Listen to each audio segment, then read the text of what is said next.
Good day, and thank you for joining.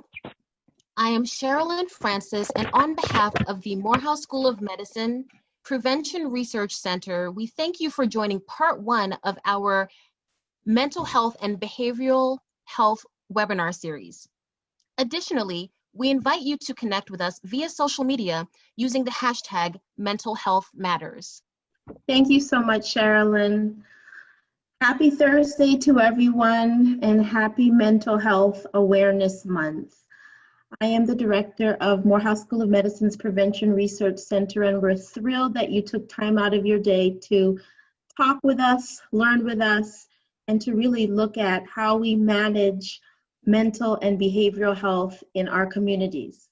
So the Prevention Research Center is designed to advance scientific knowledge in the field of prevention for African Americans and other minority communities, and to disseminate new information and strategies for prevention.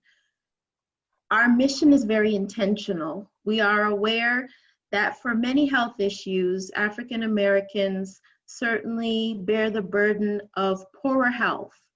But we also know that minority communities are not only defined by race and ethnicity, but sometimes it's about where they live, what their socioeconomic status is, whether they are in rural or urban geographies. There are many layers to who we are. And certainly when we think about our mental and behavioral health, that makes things more complicated, but also creates opportunities for us to call out, discuss, and certainly share resources and how we can live our best lives. And certainly in the era of COVID-19, that's all the more important as we are physically distant, but want to ensure that we are socially connected. So the Prevention Research Center at Morehouse School of Medicine, we think research should be dynamic. We think it shouldn't be led by those of us with a doctor behind our name, whether that's MD or PhD. So for that reason, we think that research should be community and research entities in partnership, co-creating approaches that are not only statistically significant, but are practically significant in terms of the value added for the neighborhood residents who collaborate and allow us to partner with them. We want to focus on prevention where we can. We want our approaches to be tailor-made. That means one size does not fit all, and we need to meet people where they are and at their point of need and leadership to develop approaches that are sustained and that matter. They absolutely should be ethnically and culturally focused. And certainly we want to ensure that we're not just doing research for research's sake, but we are conducting initiatives that advance health policy towards changing or moving the needle towards health equity. Our website is www.msm.edu/PRC, and we'll share that at the end. We look forward to learning, leading, and certainly collaborating with you in the process. And we look forward to your perspectives and questions along the way. I'm turning it over now to my partner in good, Mr. LaShawn Hoffman. Is a champion in health equity and community development, and he partners with me and the Prevention Research Center representing our community coalition board that steers and governs our work. LaShawn? So thank you, Dr. Akintobi, and I am wanting to say good afternoon to everyone. I have the privilege of serving as chair of the Community Coalition Board of the Prevention Research Center at Morehouse School of Medicine, and I am very excited that we can bring to you this very timely webinar, and really excited about the presenters that we're going to hear from today. Let me share with you that the Prevention Research Center has been engaged in community-based participatory research for over 20 years. Our role at the Prevention Research Center, the Community Coalition Board, is a governing board. It is not an advisory board. And the composition of our board is community majority, so that always the decisions that are made are in the good and the best will of the community. The board also considers academic institutions as well as agency partners. And some of the functions that we're responsible for making policy, identifying health priorities, setting those policies, and overseeing research infrastructures, providing information on research activities, ensuring that there are clear benefits for the community engaged research, and then establishing and sustaining trust with the communities in which we live, work, and play in. Thank you, Mr. Hoffman. And now I present to you today's webinar entitled, Our Mental and Behavioral Health Matters in the Era of COVID-19 and Beyond, presented by Dr. Keisha Holden, Pastor Christian Smith, Ms. Pamela Merritt, and Dr. Kofi Kondwani. Next slide, please. Thank you. In compliance with ACCME guidelines, the following presenters have no financial nor other relationship with the manufacture of any commercial service discussed in this educational activity. And during the Q&A segment, we will have a panel presented by Dr. Keisha Holden, Pastor Christian Smith, Ms. Pamela Merritt, Dr. Kofi Kondwani, Mr. LaShawn Hoffman, Dr. Tabia Akintobi, Dr. Latrice Rollins, and Dr. Margaret Akinhami. And now we will have Dr. Latrice Rollins and Dr. Margaret Akinhami. Good afternoon. Welcome again to this important webinar. I serve as Assistant Director of Evaluation at the Prevention Research Center. My name is Latrice Rollins. Just to give you some background on how we got this mental health webinar started. In 2018, the Prevention Research Center and the Community Coalition Board completed our fourth community health needs and assets assessment. We heard from over 600 residents of our partner communities who ranked the top 3 health issues that they and their community would like to know more about. Out of about 20 health topics, mental health was the 5th most frequently cited, and according to some of the residents and community leaders who we shared these data with, it should have been ranked much higher. This was also the first time that we asked community residents to prioritize policy, system, or environmental issues that should be addressed to improve community health. Mental health treatment was ranked at number 5. In this assessment, we were intentional about asking behavioral health questions that are typically included in CDC's national studies on health risks, such as the number of days in a month that one's mental health was not good. So with the community health needs and assets assessment data, we looked specifically at those that chose mental health as a top priority. And 87% of the residents that we surveyed were African American or Black, and the top 5 causes of hospitalization for African Americans in Fulton County is mental or behavioral health disorders. When we look at our data, we saw that out of an average of 30 days in a month, 5 days in a month, folks said that their mental health was not good. So Dr. Akinhami took this data and identified mental health resources and services within Fulton County that can address some of these needs. Because what we heard a lot is that a lot of people weren't aware of where they could go to receive mental health treatment or to get these needs met. So as Dr. Akintobi said, we can share this infographic that she created, which has a QR code that you can scan, and it lists the full list of public mental health resources in Fulton County. And we're just sharing that now so that you can see them. We'll certainly make sure that we share this after this call. So not only does this provide details surrounding the issue, but more importantly, it provides a lot of rich information through our coalition board member who is a part of Fulton County's Division of Mental Behavioral Health and Developmental Disabilities, so that through this QR code, you can find out mental health resources for clinical care and services, both for people who are insured and uninsured. And through our Community Coalition Board, we were able to identify a number of other 3 free resources for people right where they were. So if you are having a crisis and need help now, there are also numbers and other information that people can use to be able to seek help and get support and just talk to someone. And we know that's important now more than ever. So we'll certainly share these with you. For those of you who are outside of Fulton County and even outside of the state of Georgia, this might be something that you might consider developing based on resources that are in your neighborhood, What we do know is that the resources and official public mental health resources in Fulton County are not enough. And so it begs the policy question of what to do in response. So we are partners in not only sharing resources, but certainly acknowledge that there's much more that needs to be done. Thank you, Dr. Rollins and Dr. Akintobi. We have a question.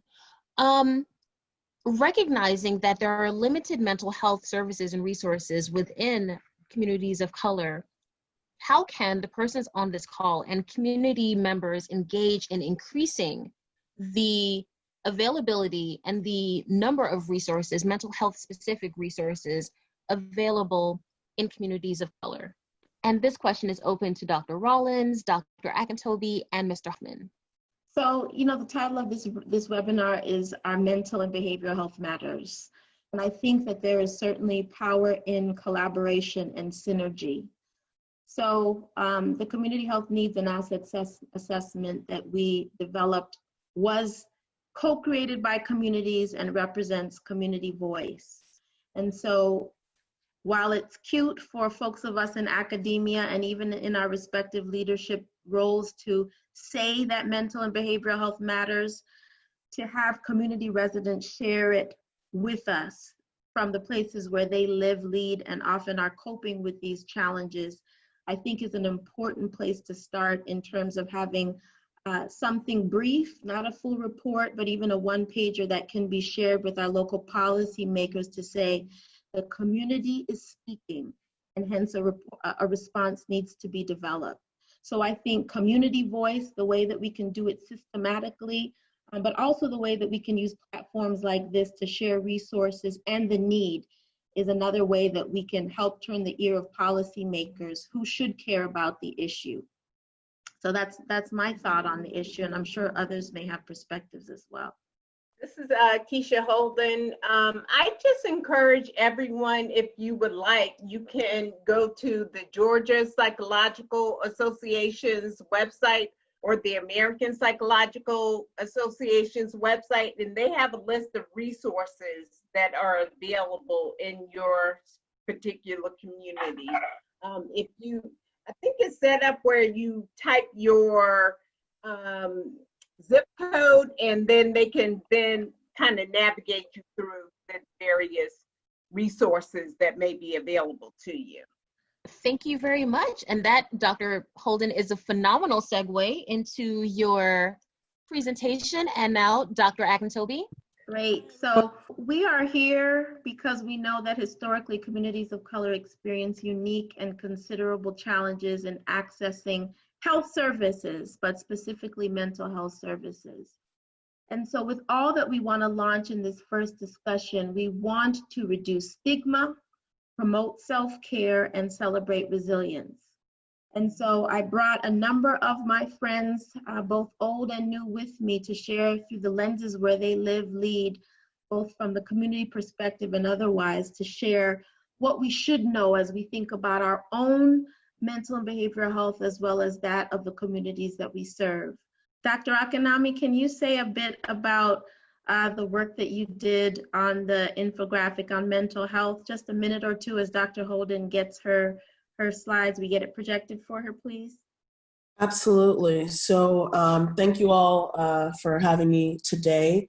Apologies for my tardiness. I was trying to get the right Zoom link, but a colleague of mine made a hilarious comment that after COVID, we're all going to have post-technology stress syndrome. And I'm hoping that's not the case. Same letters of the acronym, but different stressors. So I am currently a health policy fellow at Morehouse School of Medicine, and my background is in biomedical science, genetic epidemiology, and my interests are really in mental health disparities centered around improving outcomes for African Americans.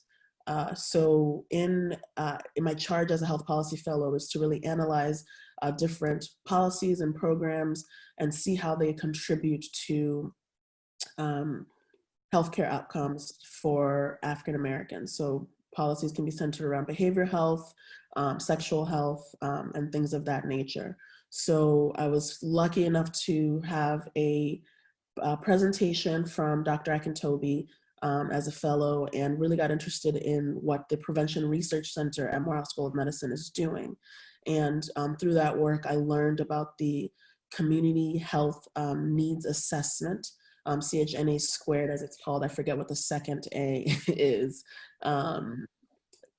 Yeah, so the Community Health Needs Assessment was done in 2018, and essentially was a community survey to really gather information about what the concerns are for folks in the catchment area, which is essentially the area that the Prevention Research Center serves in Atlanta and Fulton County mostly.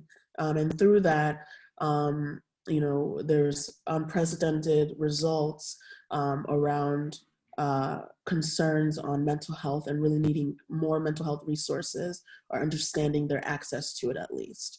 So I saw that as an opportunity to kind of kill two birds with one stone, in one, fulfilling my duty as a policy fellow to bring policy information and see how it affects outcomes, and also to bring that information to the community and share the results of that survey to the community of folks that took that survey. All right, so I gave you a little bit of background, so that'll help Dr. Holden continue hers. Thank you.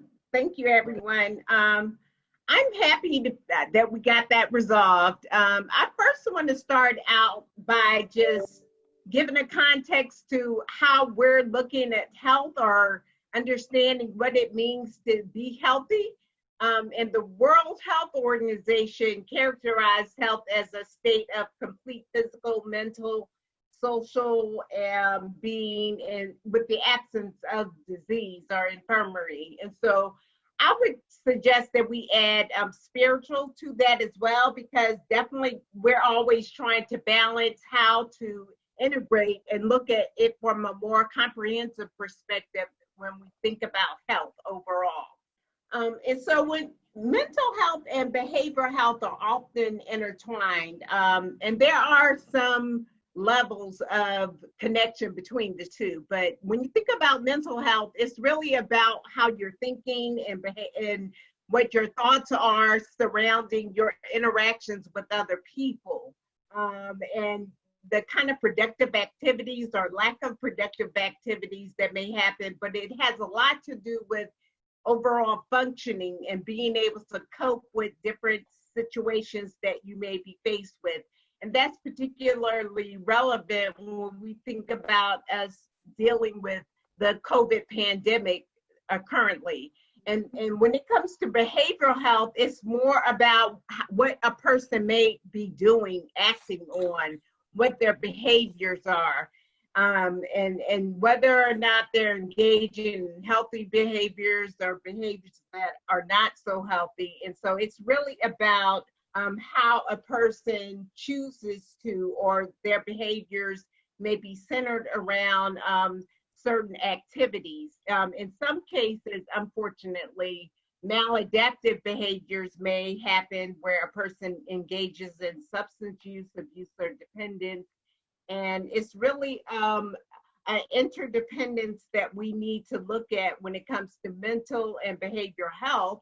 But probably a large thread that goes throughout both is our emotional health, or how we're feeling emotionally about various situations. I want to acknowledge that there are a number of biopsychosocial and cultural stressors that all of us are experiencing. And if you think about in the constellation of what we're experiencing relative to the coronavirus pandemic, it's really undermining our overall health and mental health and wellness. And for some people, it's mainly actually causing major disruptions in our lives. And so unfortunately, some of these major disruptions or stressors can then exacerbate people who have extreme stress and respond in a way that increases their risk for mental and behavioral health problems such as anxiety or depression. And also some of the biopsychosocial stressors typically don't happen in isolation. I have a list here, but really they happen in concert with. There's usually not just one thing happening and a person trying to respond to that stressor. There may be health concerns, there may be family concerns or issues, relationship issues. There may be also external kinds of issues happening, racism and sexism, for example. And I know that unemployment or employment is a major problem that many of us are experiencing in our communities. And so what this does is increase risk for hopelessness, isolation, loneliness, helplessness, and not feeling as though we're able to deal with some of these stressors that happen. I do want to say a word on youth or kids, children, that many of us are having, or at least parents are having to respond to children in a way that they may not have typically been forced to educate them and et cetera. And so with kids, they may be experiencing some level of separation anxiety, social anxiety, because they're used to being in a social setting in school. And so I encourage all of us to be conscious about how they're sleeping, how they're eating, and how they may be responding to the COVID-19 pandemic. Because it's not as simple as it seems. And as adults, we're trying to manage many different aspects of it, but children oftentimes may act out in various ways that is demonstrating their risk for problems. And of course, they can have anxiety. And so I would say the less is more with kids. Yes, you want to share information with them, but at the same time, kids are typically going to ask questions if they have any interest in particular topics. And so not overwhelming them with information, I think would be good for us to adopt as much as possible. And we'll make sure that you receive these slides. I know I'm going through them very quickly, but I do want you to at least grasp some of the information that what happens often with all of us in some ways is this internalization of emotion. And I just want to touch on that. If this is not addressed, if we don't address and let out feelings, our thoughts, how we're feeling over time, that can also increase risk for depression or anxiety or any number of different mood and anxiety disorders. And so I just want to encourage all of us to not hold things in. And this, you may want to communicate with loved ones, friends, family, etc. And this being in quarantine could be an opportunity for us to do just that. But I do know that there are a number of different emotions that we experience, and oftentimes you can probably add to this list too, but these are just some that have come out from focus groups that I've held. So when it comes to seeking professional help, think about your level of functioning and how you're engaging with or retreating from other people. But it really has to do with how you're able to interact with others and whether or not you're determining that you are able to function in a positive way. And I do want to also acknowledge that the most important thing is you want to try to prevent or at least stay away from, or if you realize that you are causing harm to yourself or someone else, emotionally, physically, that is a major trigger that definitely seeing a professional and talking with a professional. And I do want to acknowledge too that talking with a professional, you can go through various resources, some of which we have already alluded to, but also your primary care doctor that may be engaged in telemedicine is at least one place that you can ask for a referral from. And there are a number of things that you can do to prevent anxiety. Certainly prevention is key. And so being able to recognize how you can, it's not a one size fits all approach. And so recognizing that there are ways that you can kind of lower your stress and engage in activities that are going to uplift you can certainly help to reduce anxiety. And finally, I just want to acknowledge that engaging in some level of care is imperative. It's important at this point of what we're dealing with, because only you, everything usually starts with self. And so only you can take the ownership of being able to kind of monitor yourself, track yourself, see what's going on. And really respond to what others may be telling you as well, relative to how you may be balancing various aspects of life or what's going on with you. So practicing self-care is important. And so I'll leave it at that. I told that I tried to leave it to 10 minutes, and so. But I'm definitely open to any questions that anyone has. Thank you, Dr. Holden. We have a few. Okay. And so certainly you can use the chat box, which we won't be able to answer all questions between speakers, but we'll also have a section at the end where we'll take as many questions as we can.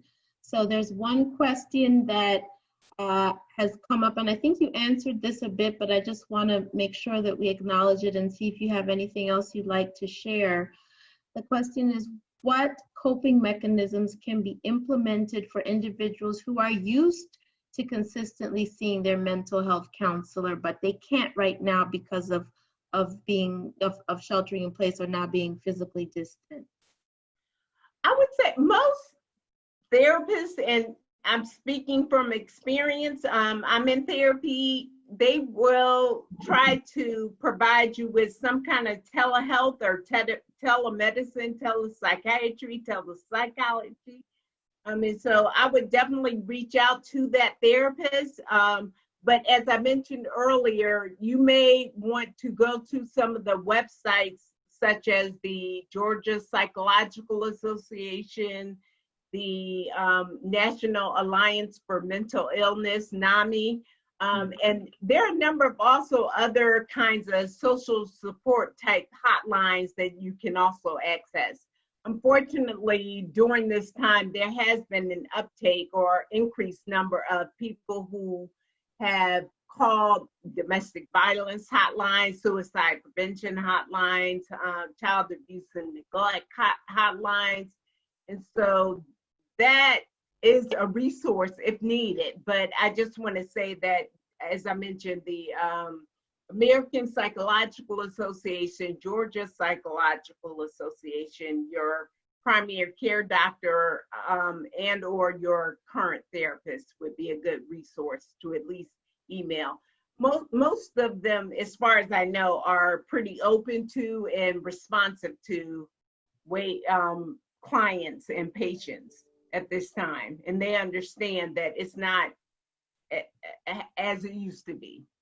Thank you, Dr. Holden. One more question for now, and then I want you all to really stay tuned, because not only do we have a great duo talking about the connection between theology and therapy, but we will also be experiencing some exercises through Dr. Kondwani on how we can promote self-care and mindfulness. So the final question for now, Dr. Holden, what does an annual mental health check look like?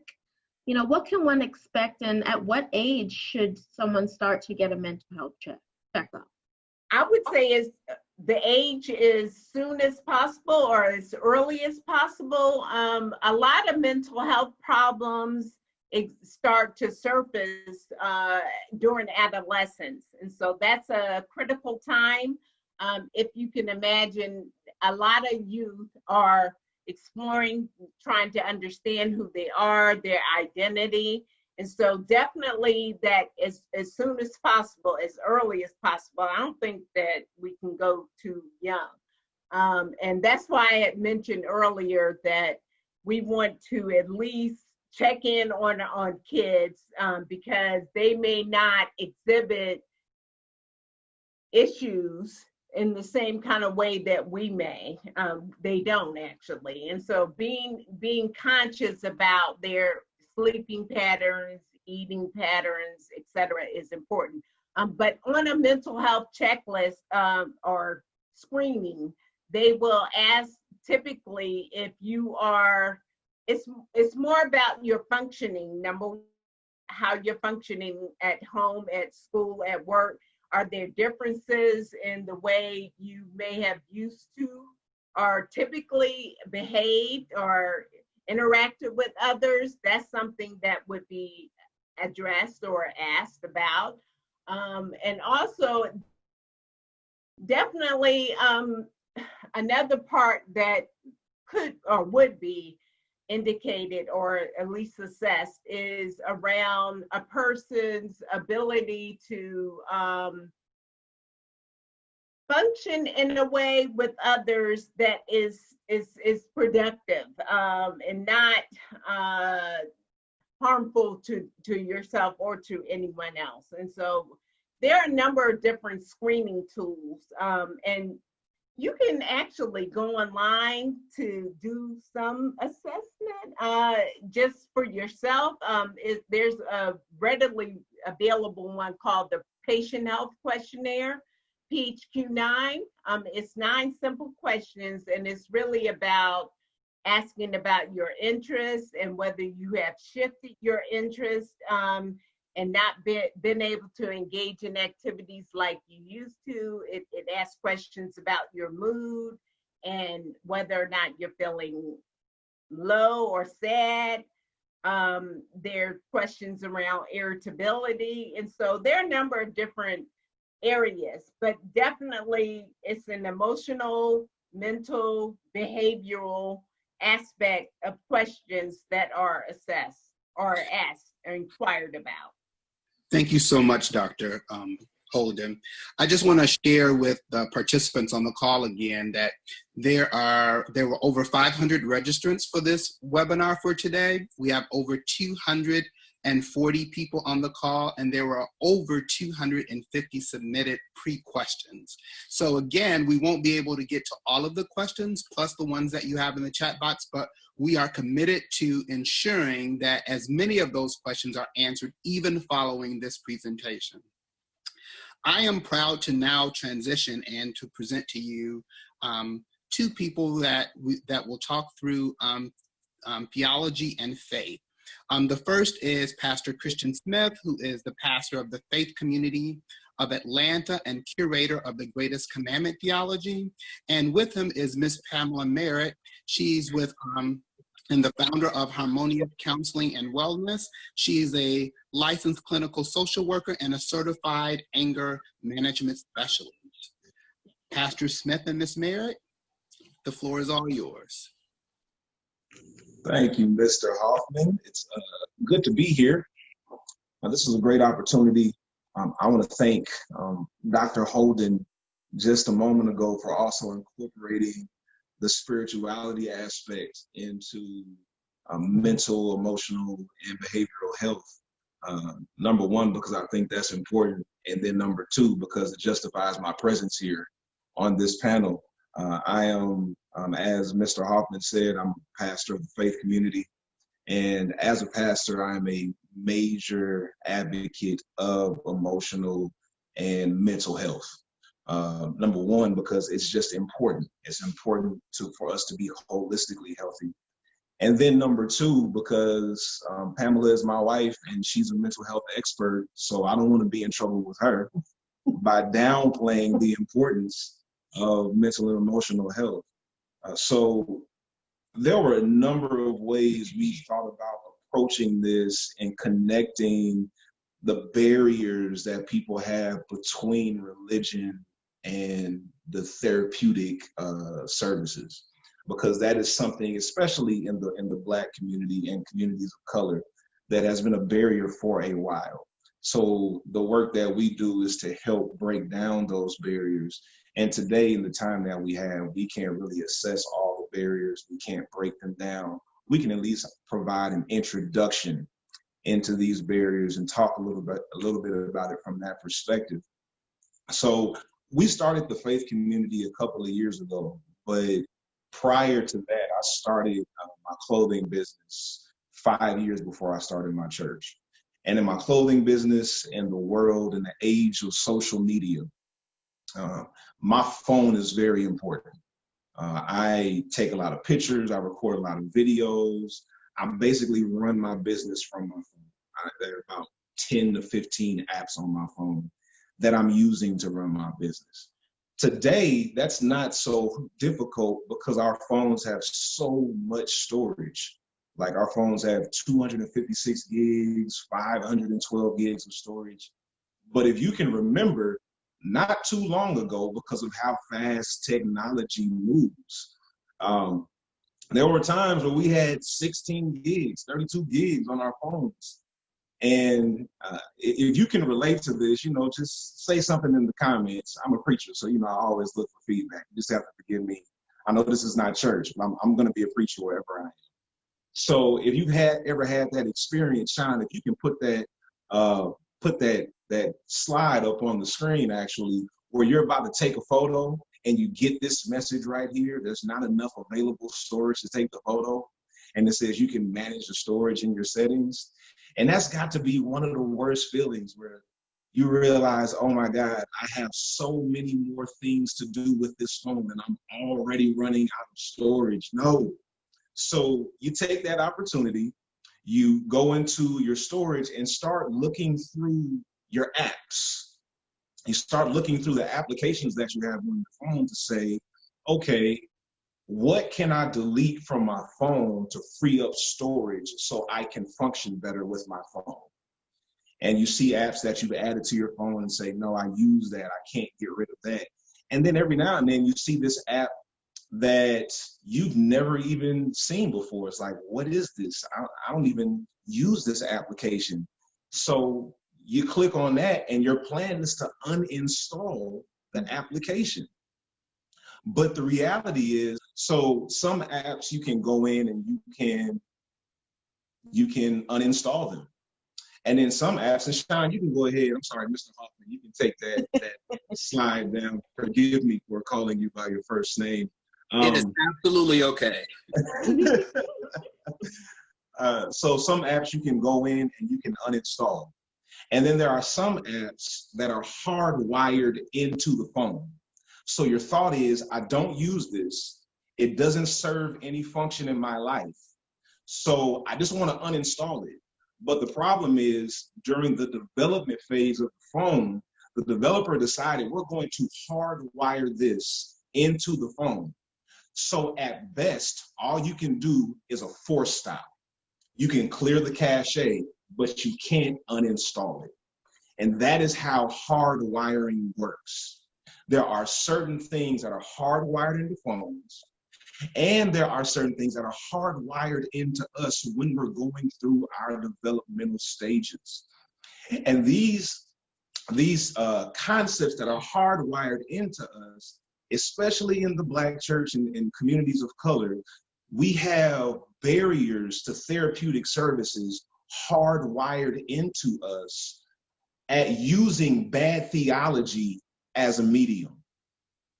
So if we're going to really take the time to bring people to a place of seeking out therapeutic services and being honest about our needs for therapeutic services, we're going to have some of these conversations about how our theology has hardwired people, because we can't get rid of the hardwiring.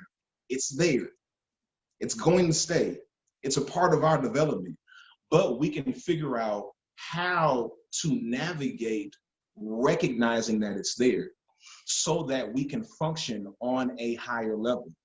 And if we're going to, especially in this age of COVID-19, as so many other issues are arising, if we don't start having the serious conversations in our churches about how the hardwiring has affected us and brought us to where we are, COVID-19 is creating a plethora of problems that we haven't even seen before. And we're going to have to start having some of these conversations. So I want to let Pamela expand on that hardwiring concept a little bit more and just let her take it from there, because she's the expert. I'm just her sidekick. Well, I appreciate, first of all, the invite to be able to sit on this panel with such brilliant people. I think that this information is necessary. I think that this information is amazing. And I am proud to be a part of this community of people that have made themselves available to share this knowledge and this information with so many of you for free, because we usually have to pay to get into these types of seminars. So I'm grateful to even be a part and sit on the panel about the importance of our mental health and our behavioral health and our well-being, especially during this time. And my husband is absolutely correct about the way hardwiring works. And if I can, I'd love to tell a brief story about a personal story about my own hardwiring. So I am an only child, and I was the youngest girl in my family. There were a bunch of boys in between me and my other girl cousin. So when I came along, I was this, little kid, and I had a head full of very thick curly hair. And I spent a lot of time with my aunts. We were extremely, and still are extremely close. When I was a little girl, my aunts were domestic workers. They cleaned the houses of mostly Caucasian families, upper class, very wealthy families. And they took so much pride in their image and their presentation. So when I came along with all of this hair, they were obsessed with my image when it came to my hair. It had to be neat. It had to be straight. All my ponytails had to be correct. All my baby hair, if you know what I'm talking about, had to be laid down on the sides. Everything was in place. So the message that I got as a child, even if I wasn't going anywhere, that if my hair wasn't intact, that I wasn't acceptable as a person. Now, my aunts did not intentionally mean to give me that message. They were just trying to make sure that I understood that it was important for me to be presentable. That was the message that they were trying to relay. But as a child, the message that I caught was about my self-image. And so I lived that out in my adulthood, that if my hair didn't look a certain way, if it wasn't neat, if it wasn't polished, if it didn't lay down properly, that I wasn't presentable and I wasn't acceptable as a person. So that was my hardwiring. Now, if I can fast forward a few years, Sean, if you'll put my slide up. Thank you so much. So a little over 10 years ago, I decided to go from this beautiful, relaxed, straight hair, and I decided to go through the natural experience of growing that out and letting my natural hair do what it does. Unbeknownst to me, I was still operating in that hardwiring. And for anybody that has grown locks or has worked with people who have locks, understand that there are phases to growing locks. There are phases. There's a starter phase, there's a frizzy phase, there's a phase where, your hair kind of buds and it does what it's supposed to do. Because of my hardwiring and my upbringing, subconsciously, I was still struggling and had no idea because of the messages I received as a child. I had to work through that frizzy phase because I had all of these messages coming up from my childhood about what was acceptable presentation and what wasn't acceptable presentation. So I had to rewire my thinking when I was going through that process, and I had to redefine for myself what was beauty, what was a standard, what was presentable as far as my image is concerned. Now, I was able to do that rewiring of some of that hardwiring myself because of my education, because I'm a therapist. It was something that I recognized very quickly, and I was able to maneuver through that. Now, everybody isn't able to do that on their own, a lot of times because we don't even recognize some of the hardwiring that we've had. And I think that that's very relevant in this time of COVID-19, because as communities of color, as Black people, what we've done for centuries is we've leaned into our religious spaces and our spiritual spaces. We've leaned on our pastors and our spiritual advisors whenever we're struggling, whether that's mentally in our relationships, if there's some things that we want to implement into our lives that are healthier. We've leaned on those communities culturally for our guidance, for our leadership, and things like that. However, what COVID-19 has done is it has separated us because of social distancing, because of sheltering in place. We've had to disconnect from our church spaces and our faith communities. We've had to disconnect physically from our families and our friends.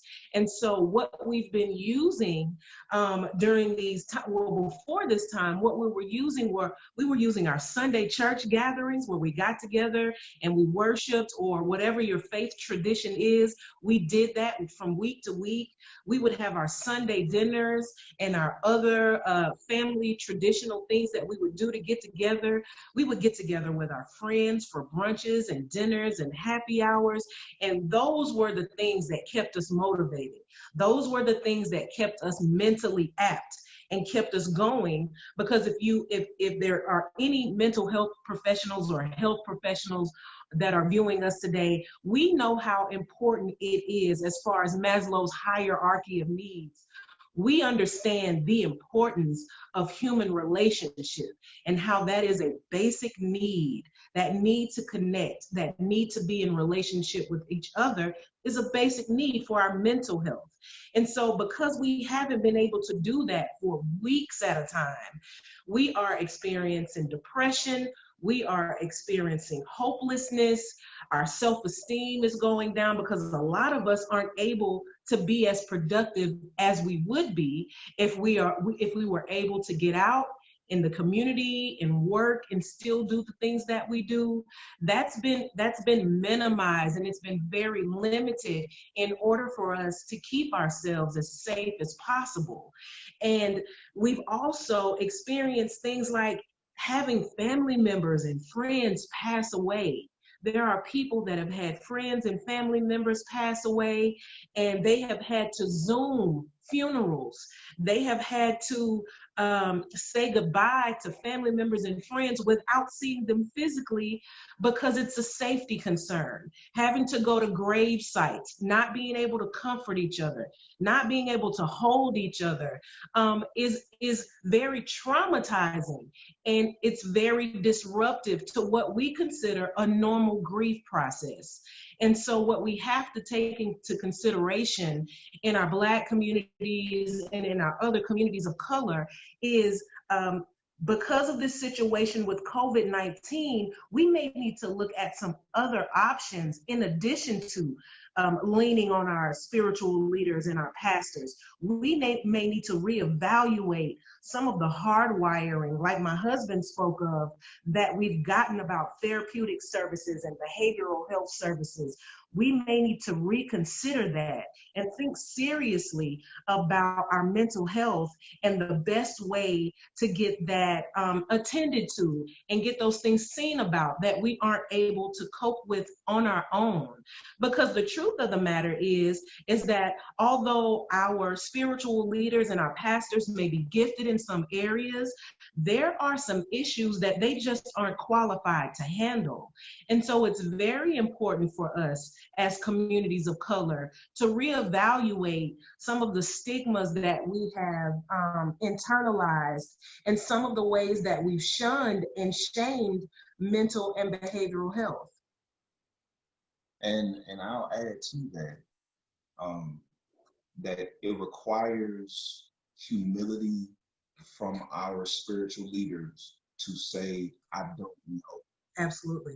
I have to be able to say, as a pastor, there are certain issues that one of my congregants might bring to me that I am not equipped to handle on my own.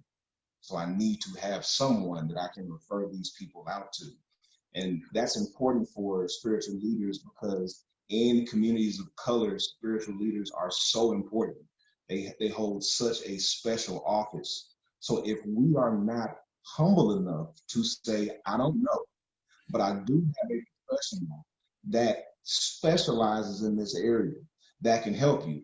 I'll still talk with you. I'll still pray with you. I'll still pray for you. I will still help you to develop spiritually. But there are some things I cannot do. And that is major for us in mastering our mental health in the age of COVID-19 and beyond. So Pastor Smith and Ms. Merritt, here's one question. How to get through long-held beliefs and stigma surrounding African Americans receiving proper mental health treatment? Well, I think I'll tackle that. One of the things that we have to do as a community is understand where our stigmas come from. And if I could give a little bit of history, the reason why a lot of our communities of color, Black people and other communities of color, have these stigmas about mental health services and behavioral health services is because when social services first started, we were targets to a certain degree. Because of our socioeconomic status, we were having social services representatives come into our communities. They would manipulate us into getting into services.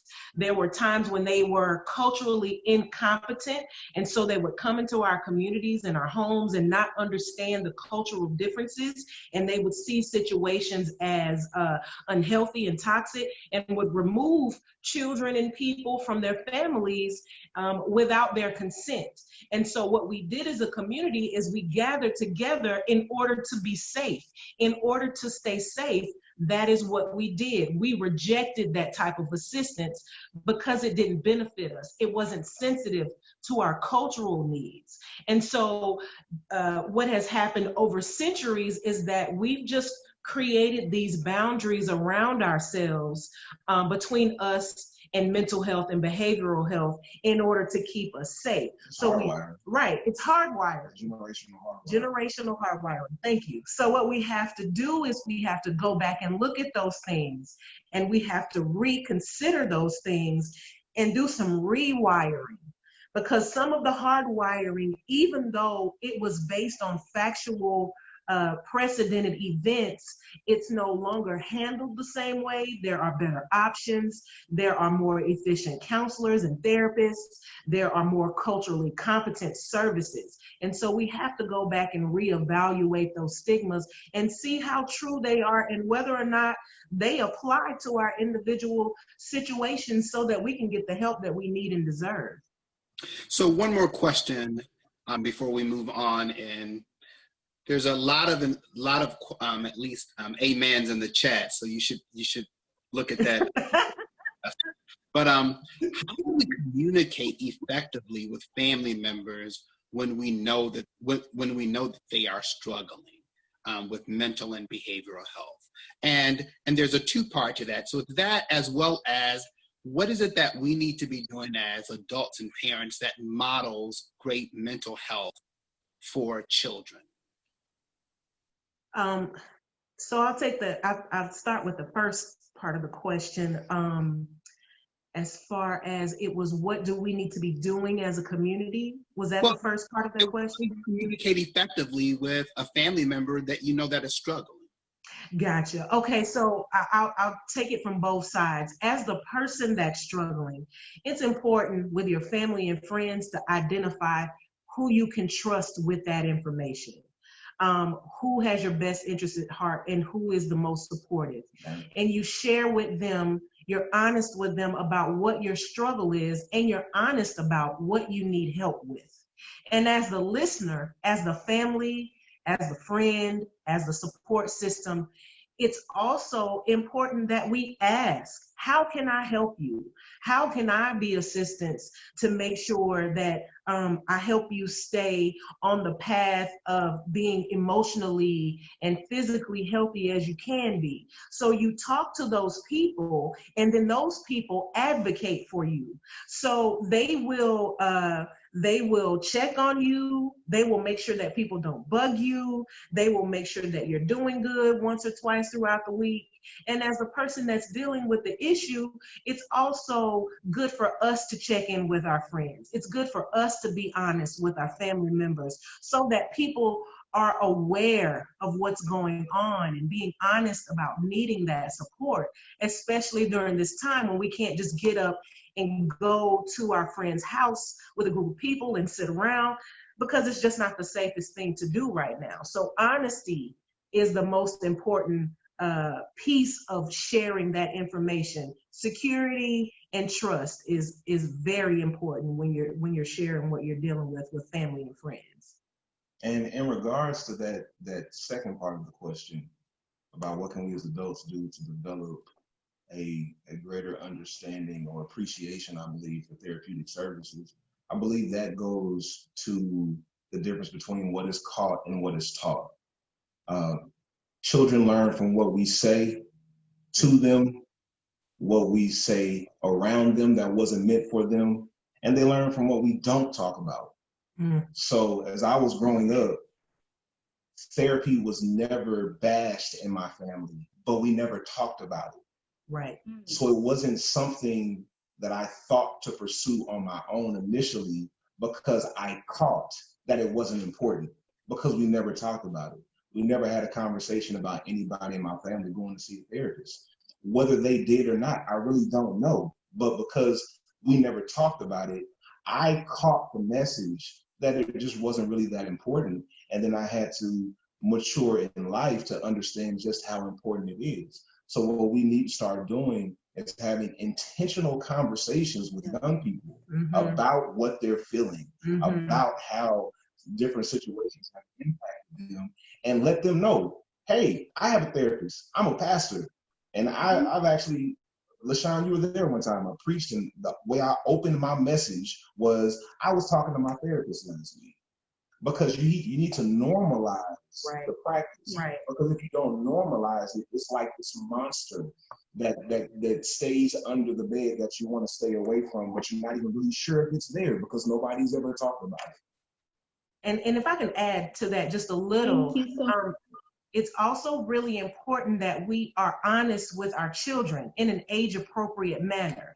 So it's okay to explain to your child that you're sad or you're not feeling well or you miss your friends, you miss your family, and then talk to them about ways that you cope. And so that sends the message to them that it's okay if we don't feel good all the time, but I'm here to support you in however I can to make sure that you stay as mentally healthy as possible. If our children can see us be honest about how we feel, and we can talk to them in an honest, age-appropriate way about some of our struggles and the things that we do to cope and feel better, it makes it more acceptable for them to come to us when they don't feel good so that we can support them and help them figure out what works for them. Thank you very much. Thank you so very much. Dr. Akintobi. Thank you so much.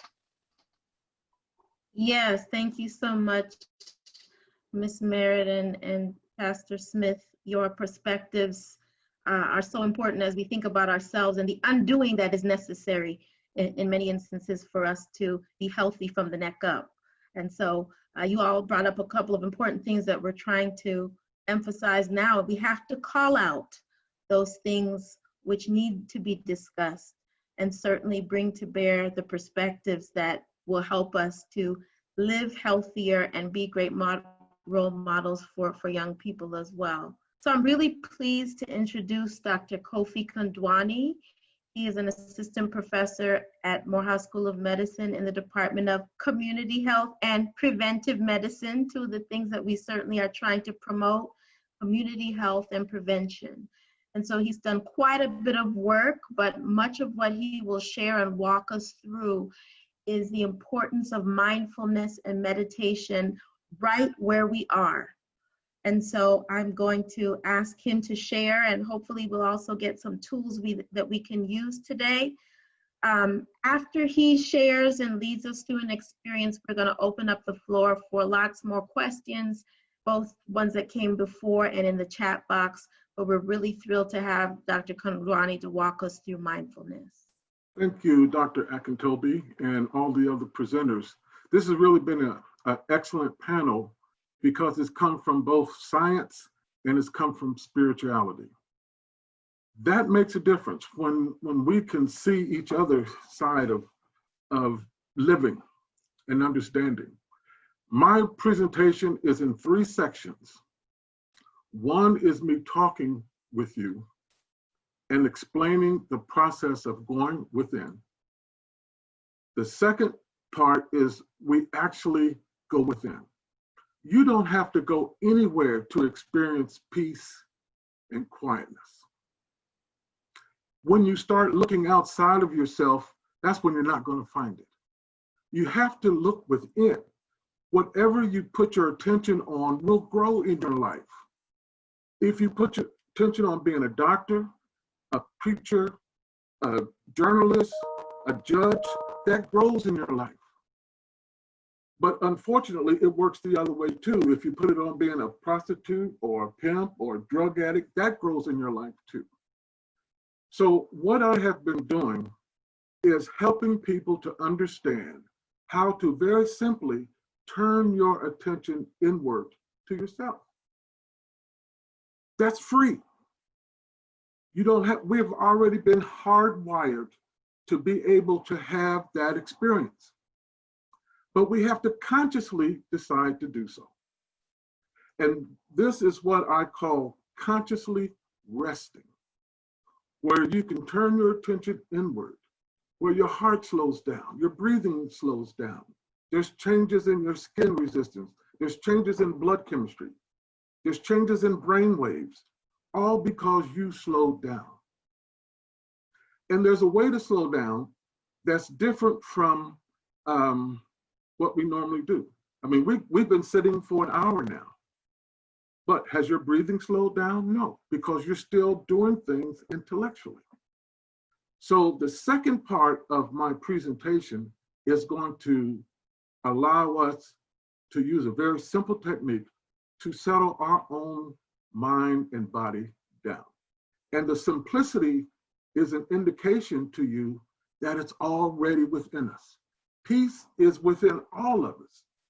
The question is whether you put your attention on the peace or whether you put it on the noise, on the thoughts, on the things that cause you to be more active and to generate more stress. So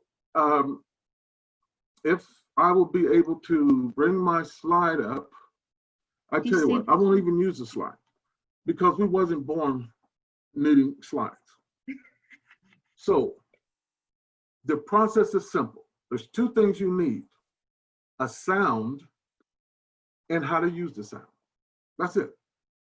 A sound is a vibration. The sound has no meaning, but it has an effect. You know, you can listen to rock music or something that just drives you crazy, or you can listen to some music that calms you down. Both effects are natural. When you go within, it's natural, but still, you've had to learn it from someone, just like riding a bicycle or swimming. Once you've got it, you got it. And oh, there it is. This is the same way. So, thank you.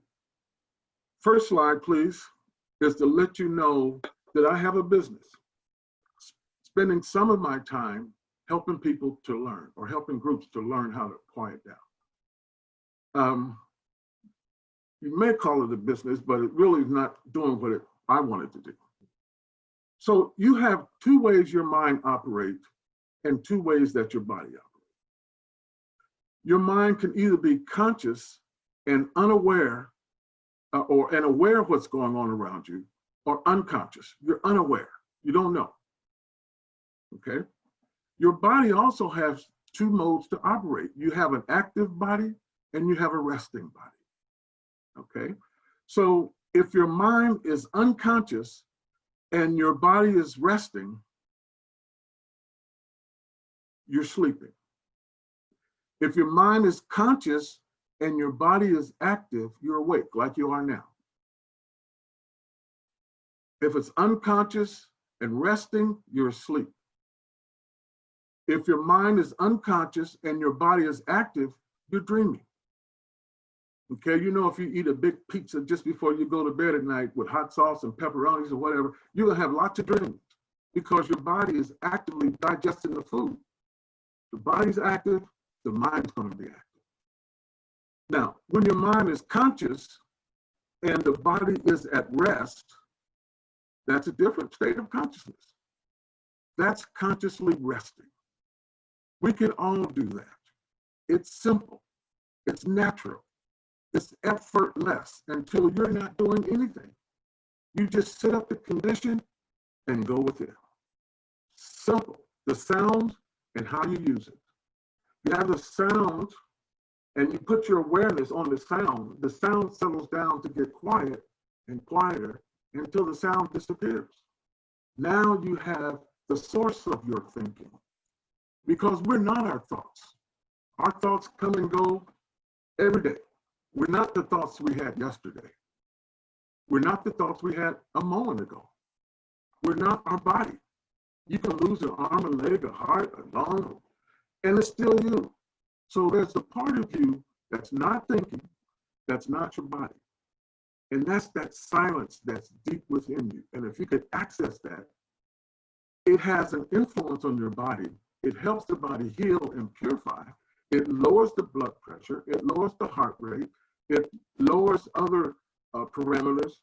There's randomized clinical control trials that actually presents that information, but I won't be doing that here because of the short time I have. Okay, so I want you to agree to just spend this. I have 5 minutes that we're going to spend within ourselves.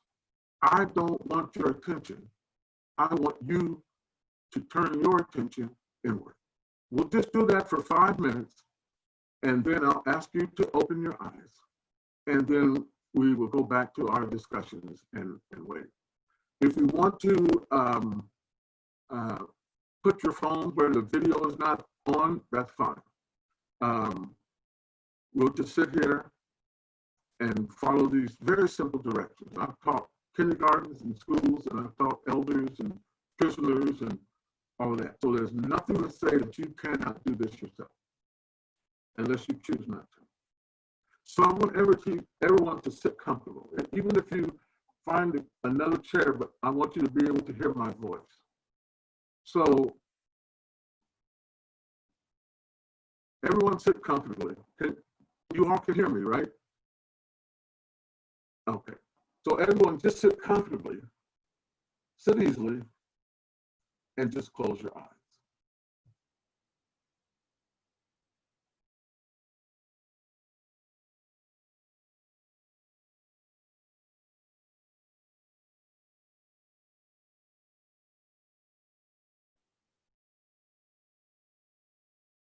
Open your eyes. Again, everyone, just close your eyes.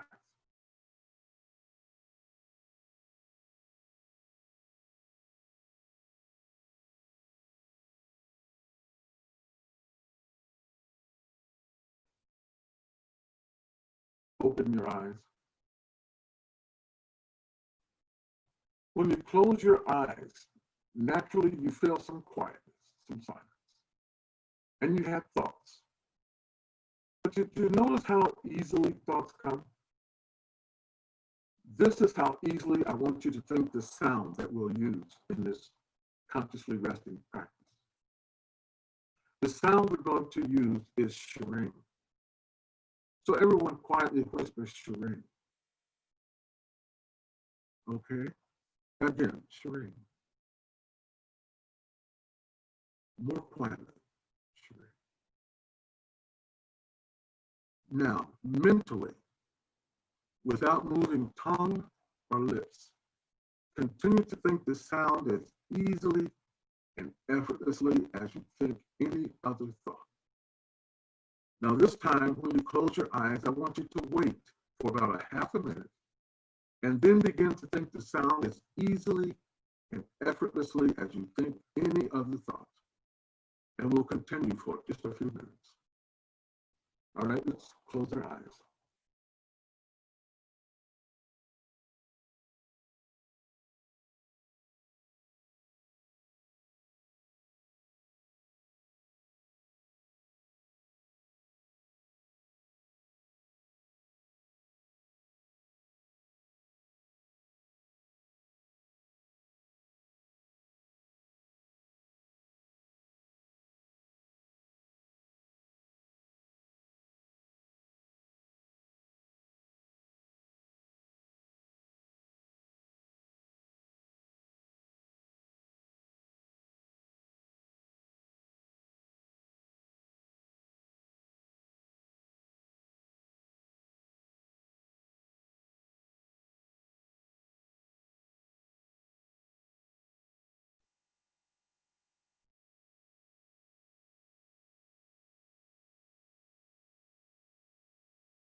Now, stop thinking the sound inside, but don't open your eyes for about 2 minutes.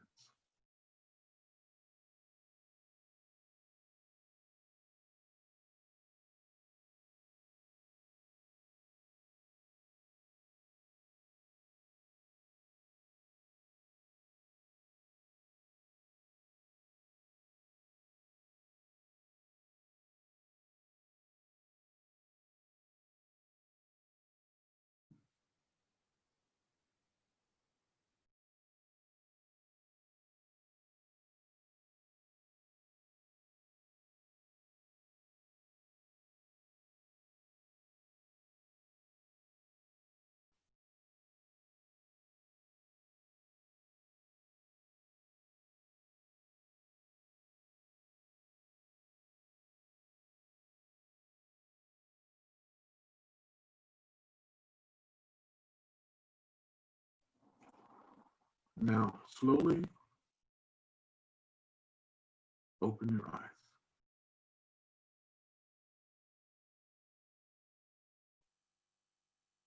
Simple, natural, effortless. You do less and less until you're not doing anything. And it's the natural processes of the mind and body doing everything. So I just have 3 questions to ask you.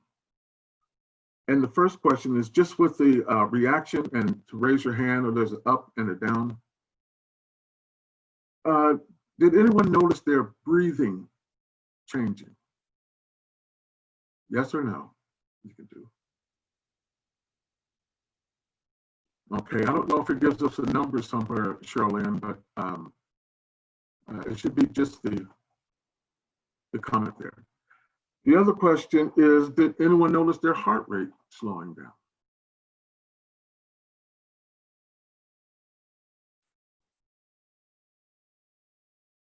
And then the last question is, will you consciously rest after this session?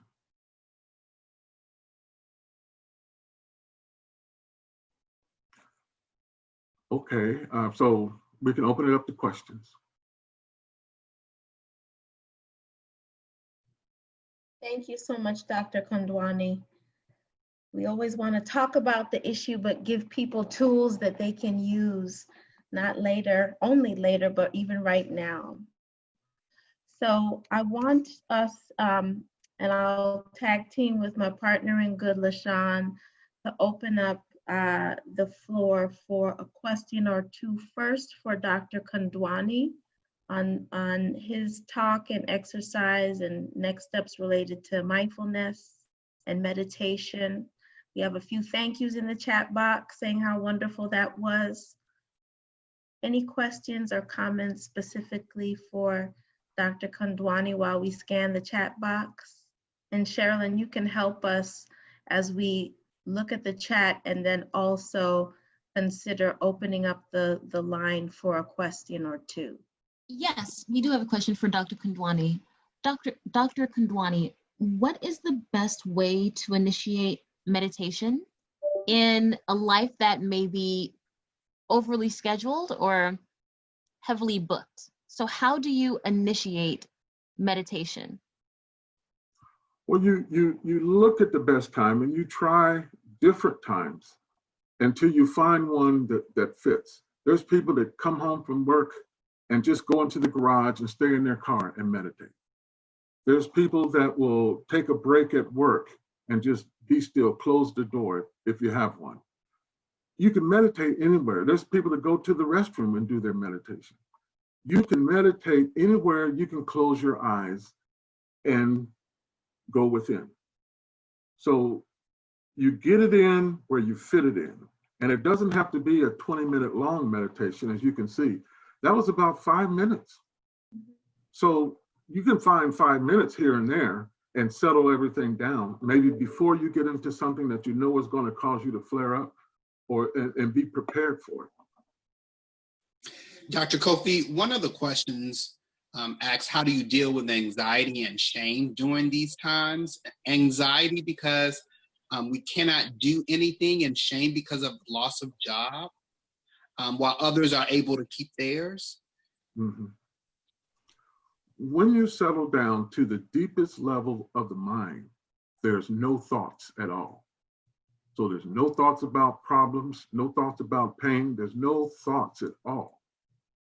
So in some studies that we've been involved in, anxiety and depression decrease with meditation, as well as other physical issues like hypertension. And so just by being still. So it's not that you have to go in and do anything, it's you letting thy will be done. Just let it go and go within. And even at times, the silence will disappear, the sound will disappear. And now you have just your infinite, unbounded, beautiful self. And if you operate from there, then things are going to be less and less a bother to you later. Thank you, Dr. Kondwani. There is a question here. Will there be a part 2? There is not enough time in a day to talk about mental, emotional health in the Black community and certainly communities of color. There will be more than a part 2. This is the beginning of a priority, intentional priority for the Prevention Research Center and certainly Morehouse School of Medicine at large. We know that we must attend, as Dr. Holden says, there is no health without mental health and behavioral health. And so we need to continue to have conversations, and certainly beyond that, we will be offering resources and capacity building through things like mental health first aid training, which we are offering through a partner and member of our Community Coalition Board, to really arm you with the skills to be able to identify, see, and even help to refer people that might be having challenges. And they could be people having challenges, including yourself or those that you love and see in the community. So we will be offering that, but certainly we'll be having more conversations with capacity building, etc. LaShawn? Dr. Holden, there was a question that says, how do you even advocate for your own mental health?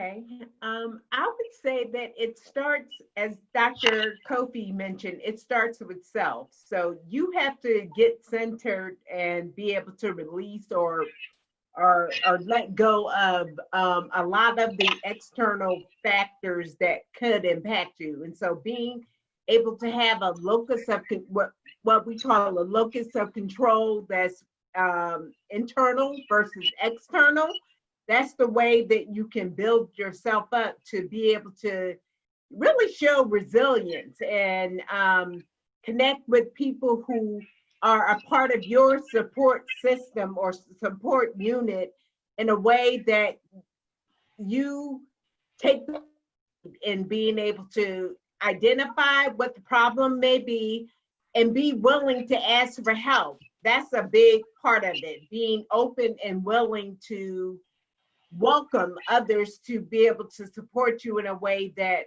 may, in some cases, it doesn't always have to be a trained mental health professional. It can be someone that you start with, that you connect with in your family or friend circle, that then can be a springboard, if you will, to a formal partnership with or relationship with a formal mental health professional. So I would say start small and then continue to let it grow.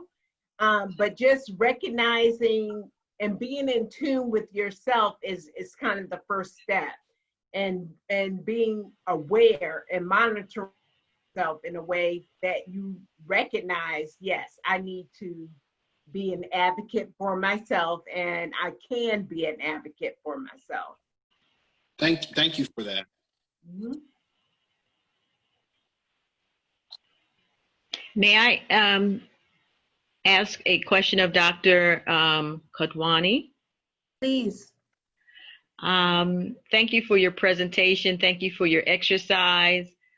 Now, for me, as I close my eyes and to think, to settle in with my own, get in touch with my own self, I found that my mind was constantly wandering, constantly thinking.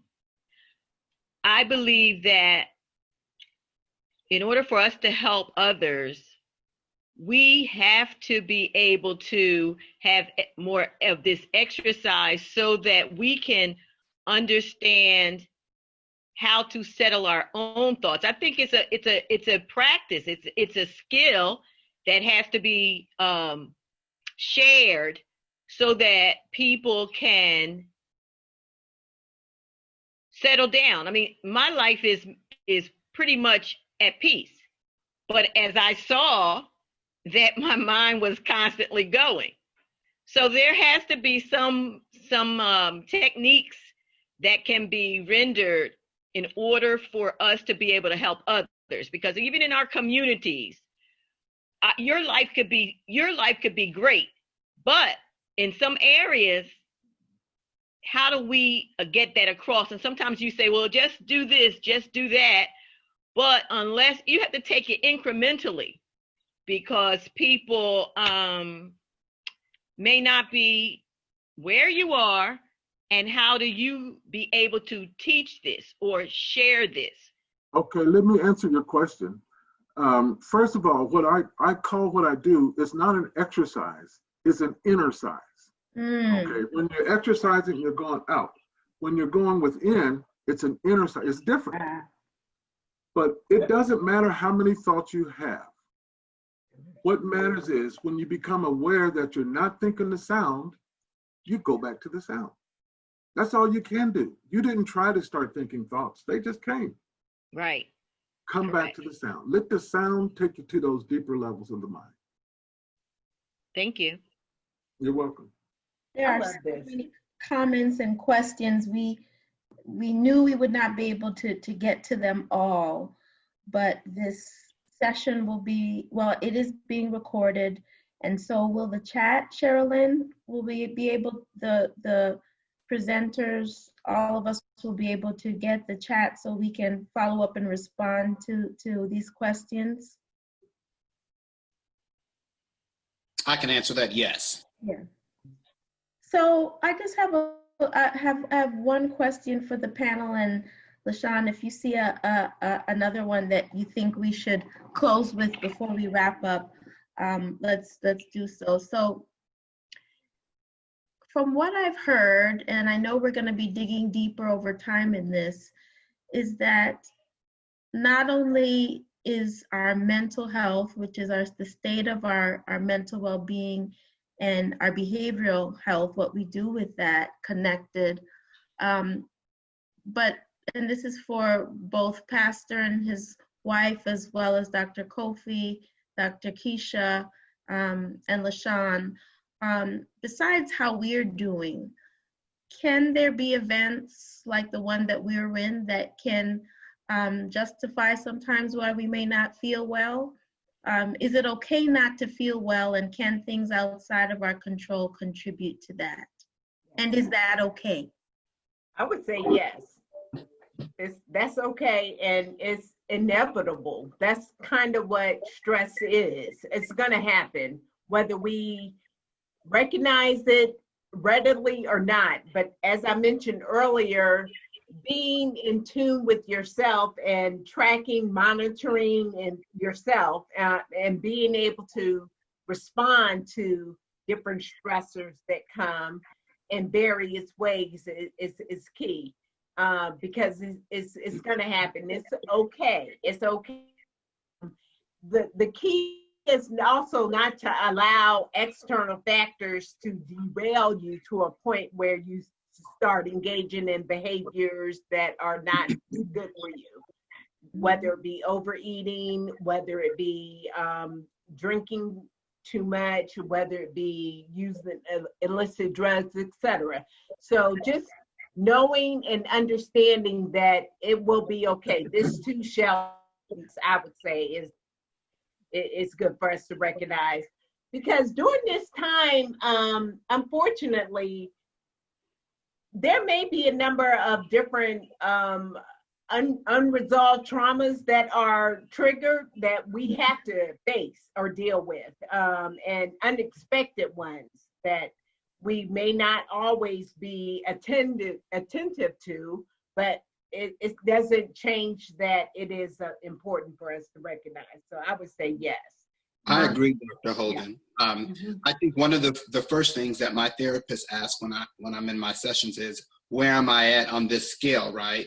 And one of the things is that she has taught me is that I need to be honest with myself. And so if I'm not well, I need to tell you I'm not well. Yeah. And I don't mind saying today is not the best day. I think what ends up happening is, for me, is if I'm not well 2 days or 3 days in a row, yeah, that's when I need to start to call others to seek additional help and not kind of stay in that space. But yeah, I think partly if we're going to be honest with each other, we got to be honest with ourselves. And so, yeah, I agree with you.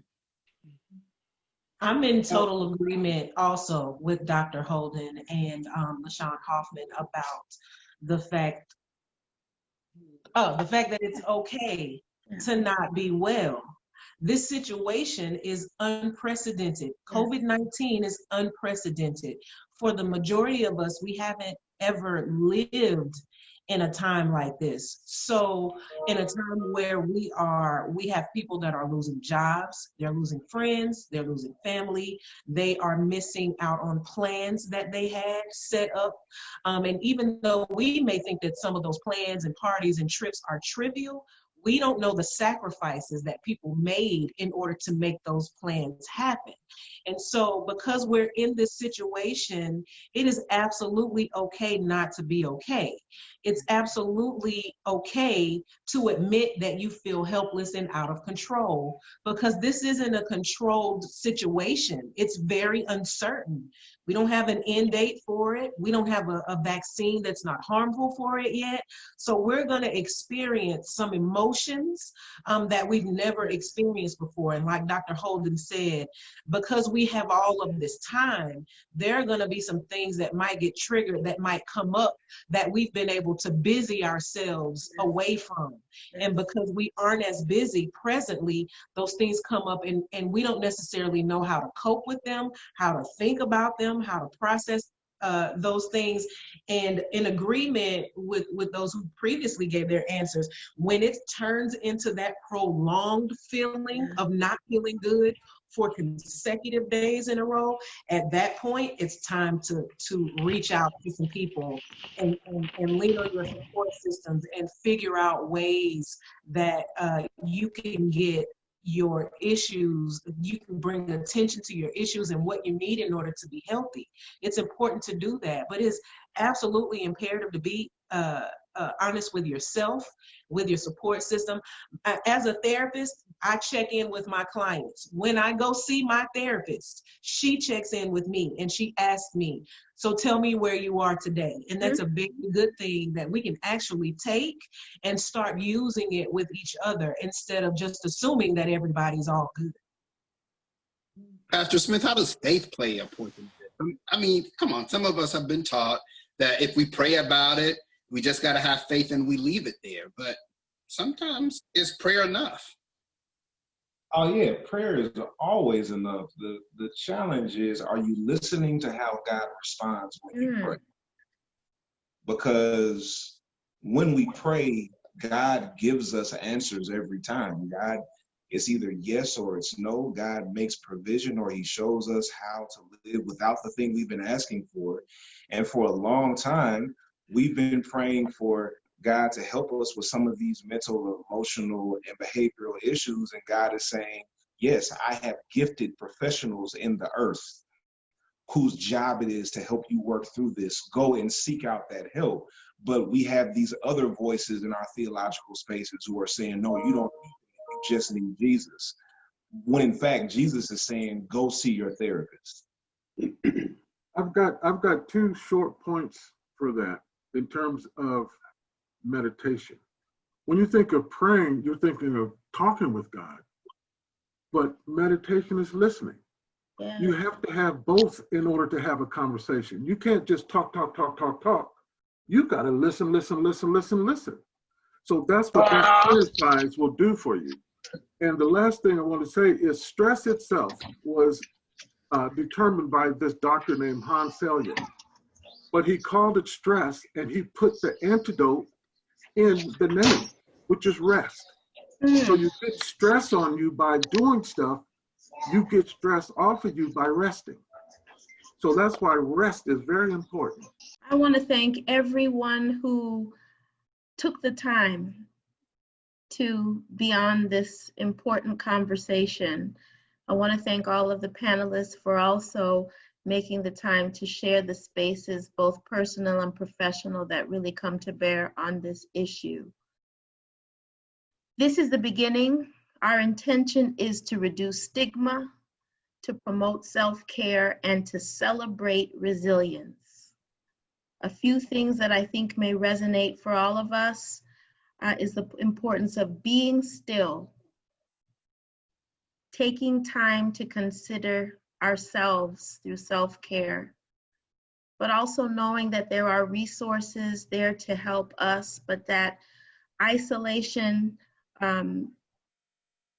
is not the place where we want to be either. So seeking support and certainly thinking about how Morehouse School of Medicine and the Prevention Research Center can support you in your leadership journey or in your community connections towards addressing this issue is what we're here for. So we thank you for your time. We will address the questions, and certainly there is more to come on this topic. And Sherilyn, if you will close us out with exactly what people need to do to share their perspectives and what they want to hear next on this topic. And a lot of it's come through the chat. So Sherilyn? Absolutely. Thank you, Dr. Akintobi, Mr. Hoffman, Dr. Holden, Dr. Kondwani, Pastor Smith, and Ms. Merritt for an extremely engaging and informative presentation. And we thank each of you participants for spending the afternoon with us on this very important topic. You will receive, by this time tomorrow, you will receive a post-evaluation. And we're asking that each of you complete the post-evaluation to share your perspective regarding this webinar, but also to identify topics that you would like the webinar panelists to engage in further. So today's focus was to provide a light touch, but we will have in-depth webinars on each topic that is selected within the time frame that we have capable of hosting this webinar series. So please complete the post-evaluation. Additionally, you will receive a link to access the webinar recording and the slides that were shared today. The webinar recording will be housed on the Morehouse School of Medicine Prevention Research Center YouTube page, and you will also receive a link granting you access to some of the virtual spaces which have been designated for the PRC to continue this type of dialogue with professionals and community members. So again, on behalf of the Morehouse School of Medicine Prevention Research Center, we thank you for participating in today's webinar, and we wish you a wonderful afternoon.